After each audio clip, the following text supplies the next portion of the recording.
مرد صرف برے نہیں ہوتے، صاحبان بھی ہوتے ہیں۔ اگر عورت کے صبر سے آب زمزم کے چشمے پھوٹتے ہیں تو مرد کے صبر اور حوصلے کی بھی کربلا کی مٹی گواہ ہے۔ مرد جھوٹا اور بے وفا ہے تو میں نے عورت کو بھی منافقت کے اس درجے پر دیکھا ہے جہاں وہ مرد سے زیادہ جہنم کی حقدار ٹھہری ہے۔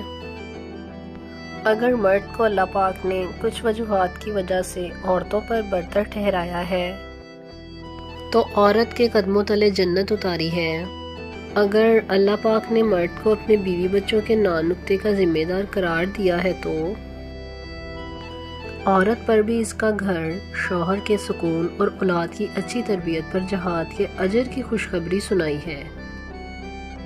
اگر عورت کے کچھ خواب ہوتے ہیں تو ایک پرسکون زندگی مرد کا بھی حق ہے۔ مرد برے نہیں ہوتے، وہ چاہے باپ کے روپ میں ہوں یا بھائی، ہم سفر کے روپ میں یا پھر اولاد کے اپنے، ہر روپ میں صاحبان ہوتے ہیں۔ اور یاد رہے، سب سے زیادہ سخت دھوپ اور آندھیوں کا سامنا صاحبان کو ہی کرنا پڑتا ہے۔ اللہ پاک میرا اور آپ سب کا صاحبان سلامت رکھے، آمین ثم یا رب العالمین۔ چینل کو لائک اور سبسکرائب کرنا نہ بھولیں۔ فی امان اللہ۔